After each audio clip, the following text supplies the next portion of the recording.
Okay, time for the ostensibly most interesting RFCs to ever grace our eye holes on the internet. In computer networking, IP over avian carriers is an ostensibly functional proposal to carry IP traffic by birds such as homing pigeons. IP over avian carriers was initially described in RFC 1149, issued by the Internet Engineering Task Force, written by David Weitzman, and released on April 1st, 1990. It is one of several April Fool's Day requests for comments. Weitzman described an improvement of his protocol in RFC 2549, IP over avian carriers with quality of service. And later in RFC 6214, I have 2549 open there. So we're going to go to 1149 right there. Okay, I do have that in the right order. Cool. IP over AC has been successfully implemented, but only for 9 packets of data with a packet loss ratio of 55% and response time ranging from 3,000 seconds to over 6,000 seconds. Thus, this technology suffers from high latency.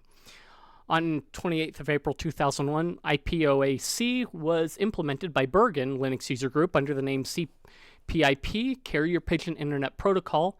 They sent 9 packets over a distance of approximately 5 kilometers, each carried by an individual pigeon and containing one ping ICMP echo request, and received 4 responses.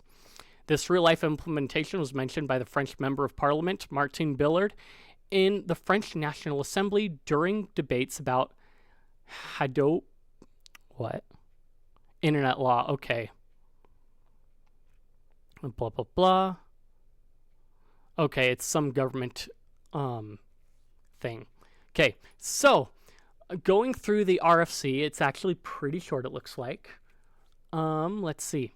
This memo describes an experimental method for the encapsulation of IP datagrams in avian carriers. This specification is primarily used in metropolitan area networks, or MANs. This is an experimental, not recommended standard. Distribution of this memo is unlimited. So it's a standard for the transportation of IP datagrams on avian carriers, yeah. Avian carriers can provide high delay, low throughput, and low altitude service. The connection topology is limited to a single point-to-point path for each carrier. Used with standard carriers, but many carriers can be used without significant interference with each other outside of early spring. This is because of the 3D ether space available to the carriers, in contrast to the 1D ether used by IEEE 802.3 carriers. The carriers have an intrinsic collision avoidance system, which increases availability. Unlike some home network technologies such as packet radio, communication is not limited to line-of-sight distance. Connection-oriented service is available in some cities, usually based upon a central hub topology. This also means that in a lot of cases, you have a much easier way of doing peer-to-peer, working with a direct peer-to-peer communication, because you're transferring packets directly over this 3-dimensional ether that are no longer limited to having to traffic all of that data through that 1-dimensional ether through different nodes. You can go directly from node to node in a lot of cases like a wireless network, but with a physical topology to work its magic, basically. The IP datagram is printed on a small scroll of paper in hexadecimal, with each octet separated by white stuff and black stuff. The scroll of paper is wrapped around one leg of the avian carrier. A band of duct tape is used to secure the datagram's edges. The bandwidth is limited to the leg length. The MTU is variable and, paradoxically, generally increases with increased carrier age. A typical MTU is 256 milligrams.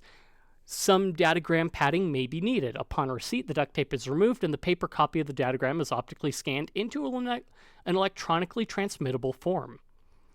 So this can provide a lot of interesting ways in which you can increase the MTU, and increase the amount of data that you're transferring in each packet, or you can use larger physical packets to transfer much more data in some senses less time, depending on how good your connection is.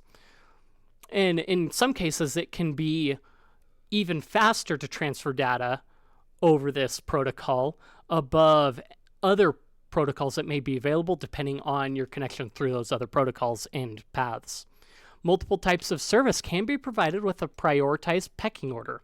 An additional property is built-in worm detection and eradication. Because IP only guarantees best effort delivery, loss of a carrier can be tolerated. With time, the carriers are self-regenerating. While broadcasting is not specified, storms can cause data loss.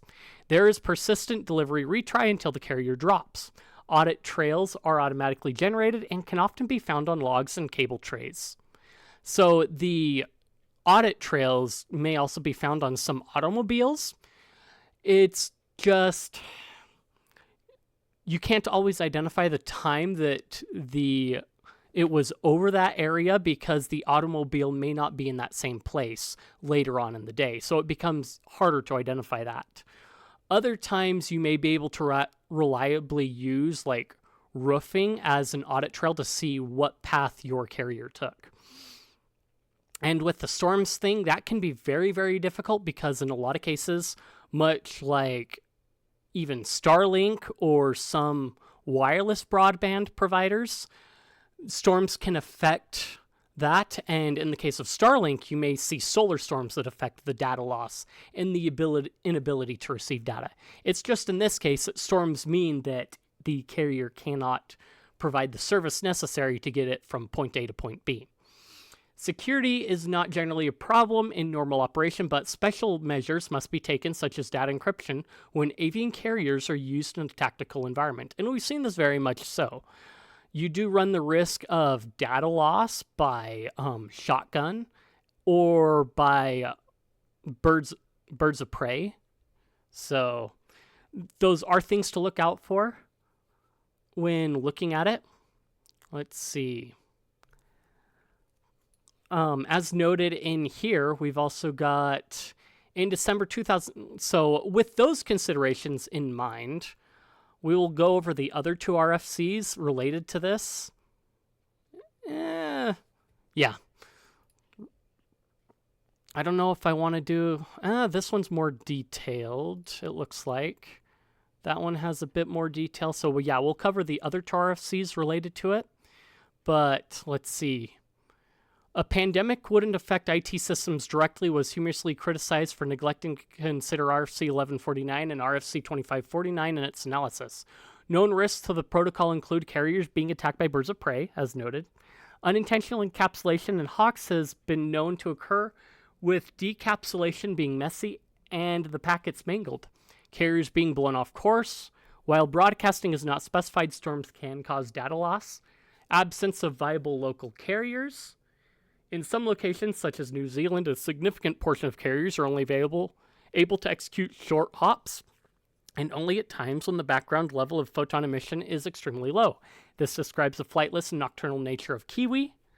Loss of availability of species, such as the extinction of passenger pigeon. Disease affecting the carriers. There's a known risk of infection by so-called H5N1 virus. The network topology supported by multicast communication are limited by the homing abilities of carriers. Carriers prove to have no talent for multi-homing and, in fact, enter a routing loop when multi-homing is attempted. Okay. Other avian data transfer methods. Rafting photographers already use pigeons as a sneaker net to transport digital photos on flash media from the camera to the tour operator. Over a 30-mile or 48-kilometer distance, a single pigeon may be able to carry tens of gigabytes of data in around an hour, which on an average bandwidth basis compared very favorably to early ADSL standards, even when accounting for lost drives. On March 12, 2004, Yossi Vardi, Ami Ben Bassat, and Guy Vardi sent 3 homing pigeons a distance of 100 kilometers, each carrying 20 to 22 tiny memory cards containing 1.3 gigabytes, amounting to a total of 4 gigabytes of data. An effective throughput of 2.27 megabits per second was achieved. The purpose of this test was to measure and confirm an improvement over RFC 2549, since the developers used flash memory instead of paper notes as specified by RFC 2549. The experiment was widely criticized as an example in which an optimized implementation breaks an official standard. Inspired by RFC 2549, on September 9th, 2009, the marketing team of the Unlimited, a regional company in South Africa, decided to host a tongue-in-cheek pigeon race between their best pigeon, Winston, and local telecom company Telecom SA. The race was to send 4 gigabytes of data from Howick to Hillcrest, approximately 60 kilometers apart. The pigeon carried a micro SD card and competed against the Telecom ADSL line. Winston beat the data transfer over Telecom's ADSL line with a total time of 2 hours, 6 minutes, and 57 seconds, from uploading data on the micro SD card to completion of download from the card. At the time of Winston's victory, the ADSL transfer was just over 4%, under 4% complete. In November 2009, the Australian comedy current affairs television program Hungry Beast repeated this experiment. The Hungry Beast team took up the challenge after a fiery parliament session wherein the government at the time blasted the opposition for not supporting telecom investments, saying that if the opposition had their way, Australians would be doing data transfer over carrier pigeons. The Hungry Beast team had read about the South African experiment and assumed that as a developed Western country, Australia would have higher speeds. The experiment had the team transfer a 700 megabyte file via 3 delivery methods to determine which was the fastest: a carrier pigeon with micro SD card, a car carrying a USB stick, and Telstra, Australia's largest telecom provider, ADSL line. The data was to be transferred from Tirana in rural New South Wales to Western Sydney, suburb of Prospect, New South Wales, a distance of 132 kilometers by road. Approximately halfway through the race, the internet connection unexpectedly dropped and the transfer had to be restarted. The pigeon won the race with a time of approximately 1 hour and 5 minutes. The car came in second at 2 hours and 10 minutes, while the internet transfer did not finish, having dropped out a second time and not come back. The estimated time to upload completion at one point was as high as 9 hours, and at no point did the estimated upload time fall below 4. A similar pigeon race was conducted in September 2010 by tech blogger and ISP Timicoat CTO Trevor Davies with farmer Michelle Broomfield in rural Yorkshire, England, delivering a 5-minute video to a BBC correspondent 75 miles away in Skegness. The pigeon, carrying a memory card with a 300 megabyte HD video of Davies having a haircut, was pitted against an upload to YouTube via British Telecom broadband. The pigeon was released at 11:05 a.m. and arrived in the loft 1 hour and 15 minutes later, while the upload was still incomplete, having failed once in the interim.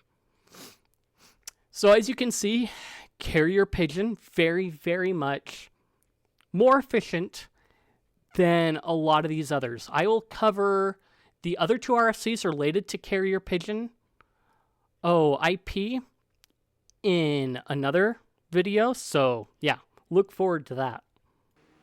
If you liked the content, if you enjoyed it, if you think I deserve it, like, comment, subscribe, leave any criticisms you have or what have you. I appreciate it. Feed that algorithm, like I said, and I will see you guys in the next one.